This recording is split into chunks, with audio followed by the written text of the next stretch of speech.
我哋要同心祈禱，願我口中嘅言語、弟兄姊妹嘅心懷意念，都得蒙上主悅納。禱告奉我主耶穌基督嘅名而求，阿門。各位請坐，各位弟兄姊妹，主內平安。唔知大家咧有冇睇過一部嘅小説，一部嘅文學作品，叫做《變形記》啊，《變形記》係一位好出名嘅作者寫嘅，叫卡夫卡啊，《變形記》喺當中咧嘅主角咧叫高爾啊，高爾一本好短嘅作品嚟嘅，大家可以睇下，幾好睇嘅嚇，我都睇過2-3次，好短嘅啫，好快睇完嘅。主角呢位高爾咧，佢本身咧係一個推銷員嚟㗎嚇，即係佢即係推銷一啲嘅產品俾唔同嘅人。佢咧推銷嘅時候咧，唔係淨係為咗賺錢或者咧要繼續咧去升職之類。佢最大嘅原因咧，就係要為家人咧去還債啊嚇，幫佢爸爸去還債，同埋咧要供佢嗰個妹妹咧去讀書啊。佢妹妹讀音樂嘅，好想嚇，即係學樂器嘅，好想讀音樂嘅。咁佢就要咧揾好多錢咧供佢個妹妹咧係讀書咁樣樣。因為呢啲嘅原因咧，佢係瘋狂咧嚟到工作嚇，即係咧不斷工作好長嘅時間，盡量咧揾最多嘅錢咧嚟到幫助咧屋企人。有一日咧好得意，佢一起身嘅時候咧就係佢人生嘅轉捩點啦，就係咧呢部小説最精彩嘅其中一個地方，就係咧佢有一日起身發現咗自己咧唔同咗樣喎，變咗一隻甲蟲啊嚇！如果大家有睇嗰本小説，咁咧唔係細細隻嗰啲喎，因為佢咁牛高馬大咧咁大份咧，所以佢變咗隻好大嘅甲蟲，好似人咁大嘅嚇，一個成年男人咁大嘅一隻嘅大嘅甲蟲嚇。咁啊，照一照鏡咧，有時我哋朝頭早咧照鏡咧，朝頭早起身，咦點解咁嘅樣嘅咁樣？即係都認唔到自己㗎嘛，係咪？咁咧佢嗰下咧，佢都係好驚訝嘅啊！點突然間變咗第二個唔同嘅樣嘅咧咁樣？咁但係好得意嘅，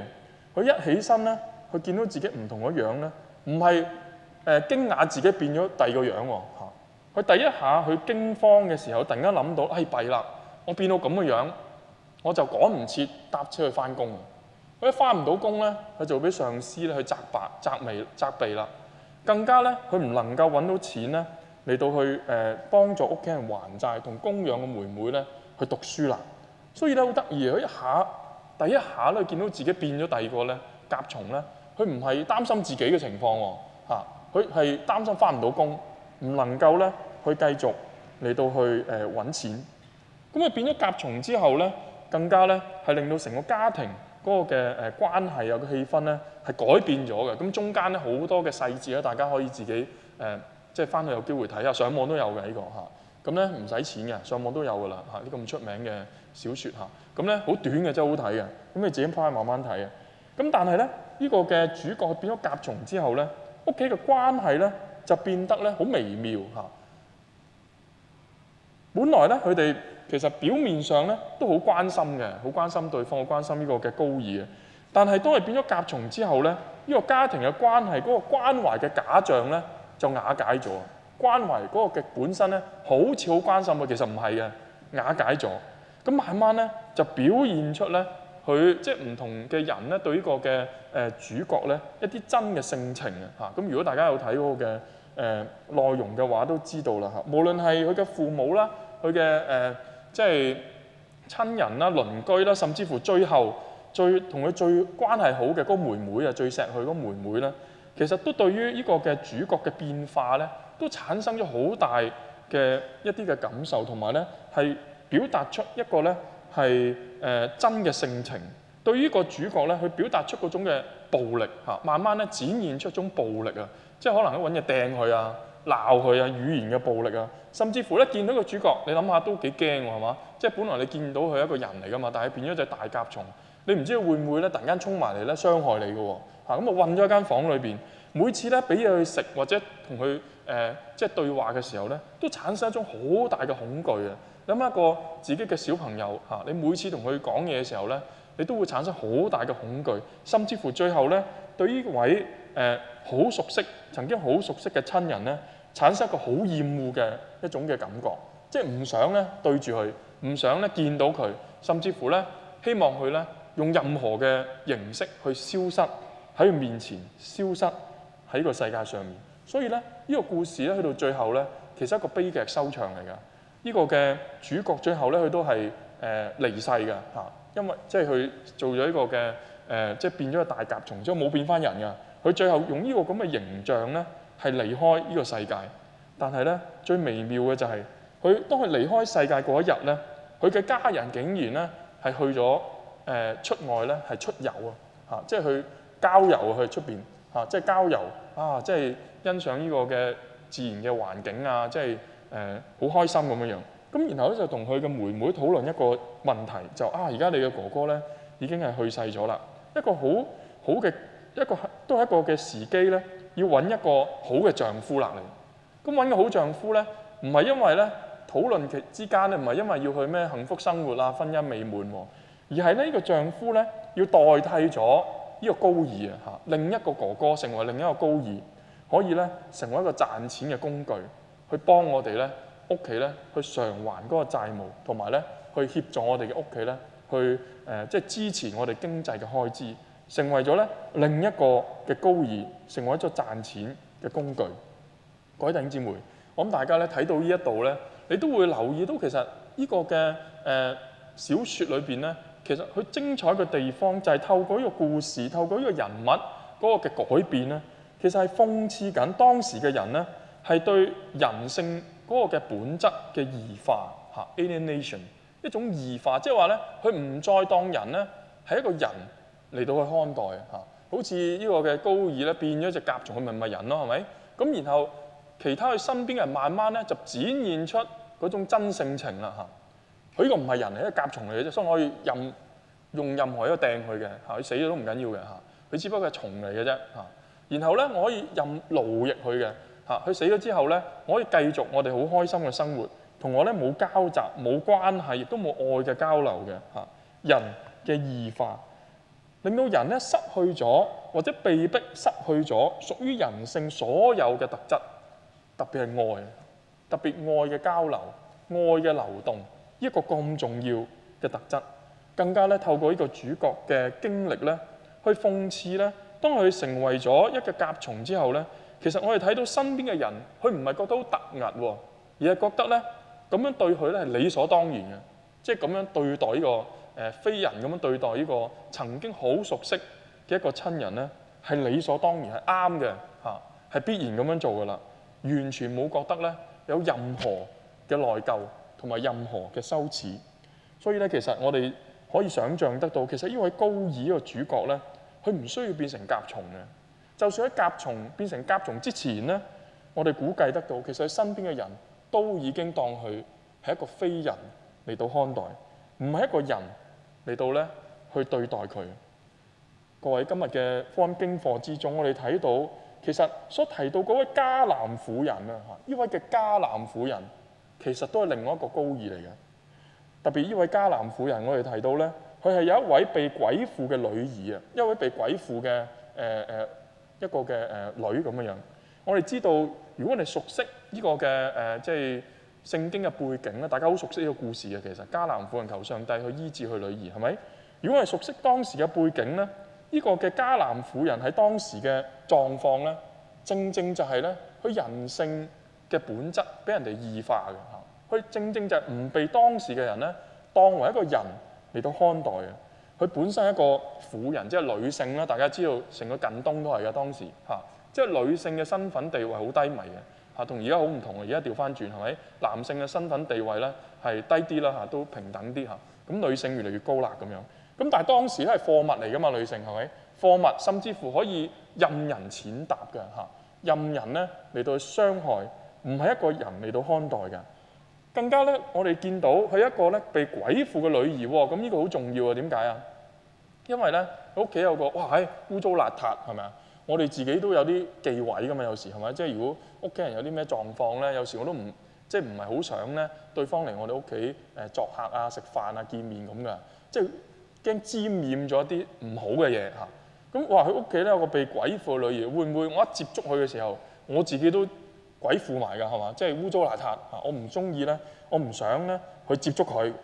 咁所以咧，其實呢位嘅婦人咧喺當時咧，特別呢個迦南嘅婦人咧佢即係佢唔係猶太人嚟嘅，迦南人嚟嘅外邦人、外族人嚟嘅。其實喺當時咧係承受住三個層面，一個三重嘅異化 alienation， 3個層面咧都當佢唔係人嘅咁嚟看待嘅。第一個層面咧，啱先都提過，就係一個社會嘅層面，一個社會嘅層面，因為佢係一個婦人嘛，啱先提過啦嚇，有一個鬼婦嘅女兒，所以咧成個群體咧都唔歡迎佢嘅，唔中意接觸佢嘅，甚至乎咧要排斥佢嘅。正如喺福音書成日講嗰啲麻風病人啊嚇，即係趕絕佢啊，趕走佢，直情係嚇，即係就算佢自己出現咧，都有個鈴鈴咧係不斷咧嚟到敲響，叫啲人唔好行埋去度㗎嚇，排斥佢，被逼咧嚟到異化。第二個咧嘅層面咧就係自我認同嘅異化嚇，自我認同嘅異化。咁如果我哋睇到今日嘅經課一路講落去咧，我哋會睇到咧，佢用應該咁講，一個嘅動物嚇，一樣動物咧去比喻咧呢一個嘅婦人嘅喎。無論係耶穌同埋佢門徒代表嗰個嘅宗教群體，或者呢個迦南婦人，佢自己都係咁講㗎嚇，就係咩動物啊？佢話自己係狗啊，係咪？以前我哋成日話人係狗㗎啦，但係當然啦，而家我哋講狗，即係提及狗仔咧嚇，咁就好唔同啦，同當時嗰個嘅觀念。而家啲狗咧係好矜貴嘅，係咪？我有個同工咧，佢養咗2隻狗啊，日日俾和牛佢食嘅，即係用和牛整嘅，即係嗰啲食物去食。我都唔係食和牛食唔起，係咪？咁但係啲狗係喎，又係食和牛，食小餐又話病喎，咁然後睇次醫生都幾千蚊嘅喎嚇，即係保險又冇得買喎嚇，又貴喎。咁所以咧，其實而家啲即係寵物啲狗仔好似仲好過人嚇，即係唔使做喎，係咪？日日食玩瞓嘅啫嘛，係咪？咁咧就都幾好嘅，而家做嗰啲狗仔。咁但係當時咧有啲唔同嘅嚇，當時有啲唔同嘅。無論咧係講緊當時嗰啲野狗，即係冇人去養嘅，或者有人養咧，其實今日咧喺新譯本嗰度都好啲嘅啦。佢專登用一個小狗，即係淡化咗咧佢嗰種侮辱嘅成分嚇。咁但係就算咧係野狗或者俾人養嘅嗰啲小狗咧，都一定去唔到今日嗰個嘅即係高度嘅，即係嗰個層次啊！即係我哋對狗嗰個狀態，都係咧存在住一份嘅侮辱、卑賤，同埋咧係不配做人嚟到去對待嘅嚇。即係形容呢個婦人咧，無論係當時嗰個嘅即係嗰啲嘅猶太人，或者咧係佢自己咧，都覺得自己係應該被侮辱嘅，可以，同埋咧應該係卑賤嘅，同埋不配咧係做一個人嚟到看待。另外第3個異化咧，就係宗教群體嘅異化。對呢個嘅迦南婦人，我哋見到咧，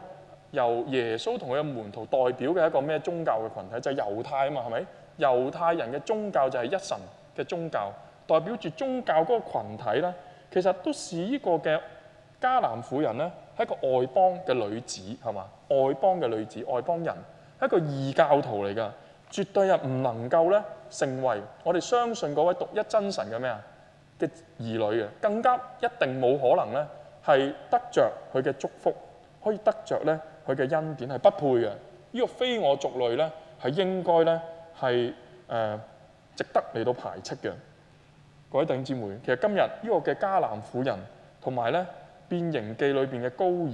其實都同一時間去提醒我哋今時今日作為咧基督嘅追隨者，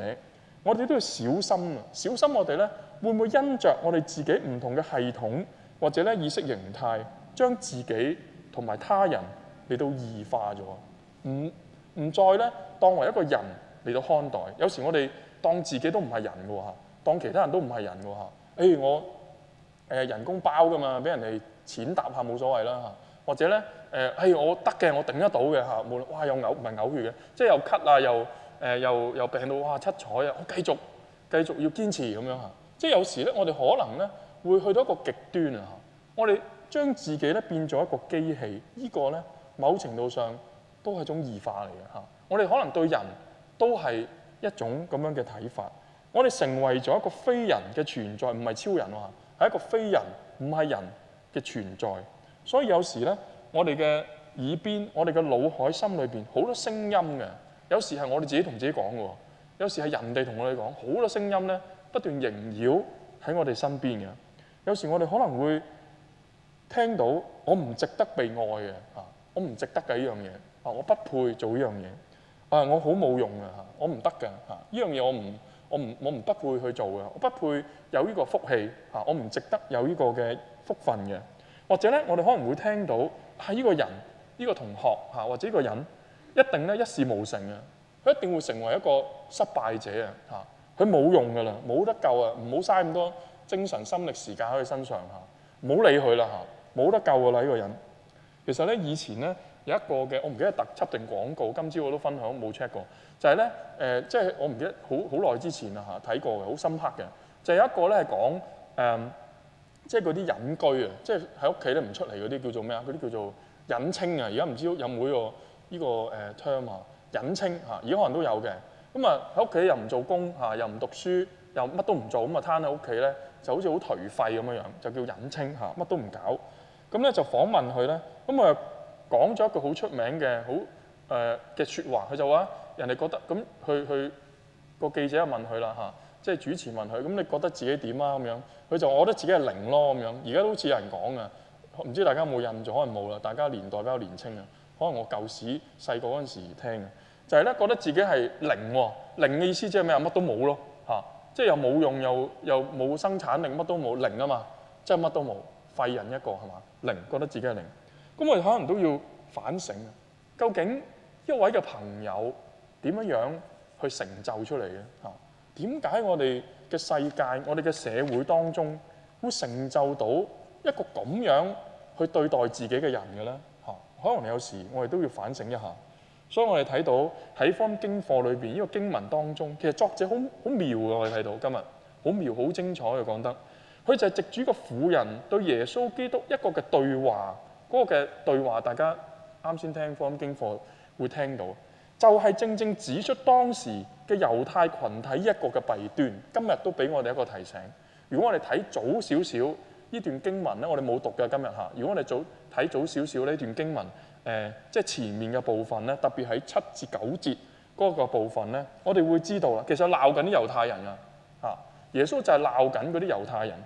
喺7至9節，佢話：假冒為善嘅人啊，以賽亞指着你們所預言的說得好，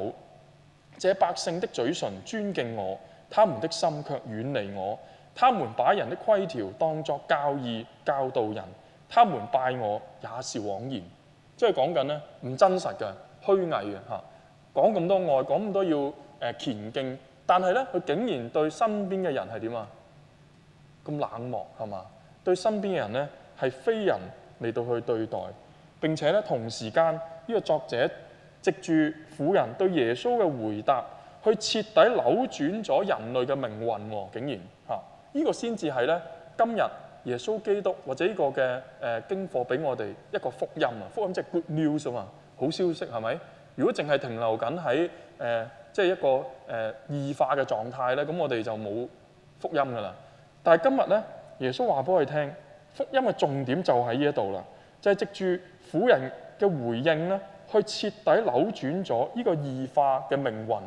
如果唔係我哋所有啲外邦人咧，都唔係人嚟㗎啦，已經係如果根據呢個邏輯係咪？咁但係咧，竟然咧呢個婦人扭轉咗呢個異化嘅命運，並且咧係成就咗咧我哋回復人性嘅一個咧屬靈嘅旅程回復翻咧我哋異化咗，但係我哋而家咧回復翻一個人性本質應有嘅尊嚴嘅一個嘅旅程。所以咧，我哋成日會聽到，其實呢個嘅婦人咧會褒獎佢嘅信心，係咪？我哋學習呢位婦人嘅信心要祈求上帝去懇求佢應承我哋啲嘢啦。所以今日如果你用呢個角度嚟到睇咧，呢個婦人嘅信心就並非單單係佢自甘卑微嚟到死纏爛打耶穌，要應承佢要做啲乜嘢唔係淨係講緊呢樣嘢，而係佢深切嚟到相信上主嘅愛，佢嘅恩典能夠突破所有嘅隔閡，讓每一個人都能夠回復人性嘅尊嚴，成為翻上帝所愛嘅兒女我哋都能夠得着恩典嘅。就算嗰隻小狗，佢都執主人桌下邊嘅碎屑嗰啲恩典我都算為咧上帝賜恩嘅範圍裏邊嘅。佢有呢個信心，能夠回復翻人性嘅尊嚴，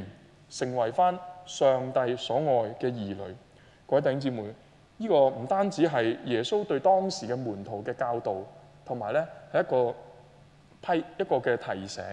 亦都係對我哋今時今日每一位追隨耶穌基督嘅人呢一個使命嚟㗎。其實呢個就係我哋傳福音嘅本質啊！我哋成日話要傳福音，講啲咩俾人聽咧？係咪？我哋要做啲乜嘢？特別我哋聖公會係咪？我哋係一個好着重實踐㗎嘛嚇！我哋都講，但係我都着重實踐，所以我哋好多係學校㗎，好多社會嘅服務嘅一個即係一啲嘅工作㗎。咁做啲乜嘢咧？其實唔係純粹做一啲嘢，而係咧透過教育、教導透過咧一個嘅社會嘅服務，話俾人聽，見證俾人睇，你係上帝所愛嘅兒女嚟嘅嚇，恢復人性嘅尊嚴嚇，即係就係去到嗰啲咧覺得自己係零嘅人嘅當中，話俾佢聽，你值得被愛嘅嚇，你可以嘅喺上帝裏邊咧，你仍然有盼望嘅嚇，我哋一齊去行呢條屬靈之旅啦，呢條信仰嘅旅程啦嚇，恢復翻人性嘅尊嚴。呢個正正就係咧，我哋每一位追隨耶穌基督嘅人咧，喺今時今日好重要嘅一份使命嘅所在。呢個就係福音啦。所以咧有一個咧好即係我好尊敬嘅聖者啊，大家都好認識，叫德蘭修女，大家都識啦，係咪啊？德蘭修女好認識，攞埋諾貝爾和平獎嘅。咁咧大家知道咧，佢喺人生後半階段咧，好長嘅一段時間，就喺印度加爾各答呢個地方咧，去照顧咧服務嗰啲窮人中嘅窮人㗎嘛。佢自己講係咪？即係嗰啲完全冇人理啊，窮到不得了嘅，即係窮人中嘅窮人咧，最差嗰啲，佢就係去到嗰度咧，去服侍佢哋。所以咧，佢就聯同佢嘅同工一齊咧，就建立咗個垂死之家個嘅機構嚇，一個服務嘅項目啦，或者叫做其實咧就係去喺街頭嗰度咧去執嗰啲人嚇，去收容嗰啲咧垂死嘅，因為咧當時太窮啦，亦都冇資源咧去照顧嗰啲咧生人都照顧唔到，何況垂死嘅人係咪？所以垂死嘅人咧就會抌喺街頭咧飲去自生自滅㗎啦嚇。咁所以咧佢就做呢個工作，執佢翻嚟，然後咧就去幫佢哋洗傷口啦，去照顧佢哋啦。咁有一次佢分享一個嘅喺佢作品裏邊啊，佢嘅書裏邊分享一個經歷咧，我就好深刻嘅。佢咧就收容咗一個老人家嚇，咁啊收容翻嚟咧就幫佢清洗傷口啦，全身爛晒，好污糟啊！即係佢又唔介意臭味啦，又傷口嘅污糟啦，又清潔佢嘅傷口啊，幫佢清潔身體啊。咁有啲傷口仲有啲蛆蟲，即係發咗出嚟啊！咁啊將佢清潔咗啦，咁樣又包紮佢啊。咁然後咧就好照顧佢啊，又同佢傾偈安慰佢啊，又同佢祈禱啊。但係最後呢個老人家都係死嘅，因為咧佢垂死啊嘛，即係佢其實都問最後階段啊，其實已經係冇人理啊。咁就算一個垂死嘅人，佢接佢翻嚟，幫佢善終。咁最後咧，即係佢分享裏邊咧，佢就講到呢個老人家咧臨終嘅時候捉住佢隻手喎，佢講咗一句咧好感人嘅説話。佢話咧，呢個老人家話：佢話曾經咧，我活得像一隻狗啊！大家知道狗唔係而家我哋覺得嗰啲食肥和牛嗰啲狗啊嚇，真係俾人鄙視、俾人咧踐踏、唾棄嗰啲狗啊嚇。佢生活嘅時候咧，喺在生嘅時候，生活裏邊好似隻狗咁啊，冇人即係冇咗人嘅尊嚴，冇人當佢一個人嚟到看待。然後咧，佢就話啦：現在我死得終於像一個人啦。佢死嘅時候，終於成為翻一個人嘅形象。去翻天父度嚇，佢終於得着翻咧人性嘅尊嚴，有一個尊嚴嚇而死去，翻天父度，所以覺得好開心。德蘭修女咧，佢就係用佢嘅一生嚟到去實踐一個回復人性尊嚴嘅一個嘅事工，就係呢個垂死之家嘅一個事工。其實好多歷代嘅靈修嘅偉人，好多嘅信徒都係做緊一件嘅事情，終其一生就係做住咧回復人性，甚至乎咧係回復人裏邊咧嗰個上帝俾我哋嗰個神性啊嚇，回復呢個神性嘅工作，讓人同上帝、同自己、同他人、同世界建立翻一個咧係愛嘅關係、愛嘅流動嚇。我哋係可以嘅，我哋有呢個盼望嘅，我哋亦都咧有呢份嘅恩典，同埋有呢份嘅價值。嚟到去應該得着呢份嘅愛，同埋能夠付出呢份愛。各位弟兄姊妹，我哋今日又有冇好似嗰位嘅迦南婦人嘅信心呢？嚇，我哋相信上主嘅愛的確能夠係突破一切嘅隔閡，包括種族、膚色，無論係任何嘅意見，無論任何地方嘅人，點樣嘅人都好，讓每一個人都能夠成為咧上帝所愛嘅兒女。我哋今日就係有呢份嘅使命，要傳呢份嘅福音，求主去幫助我哋。阿門。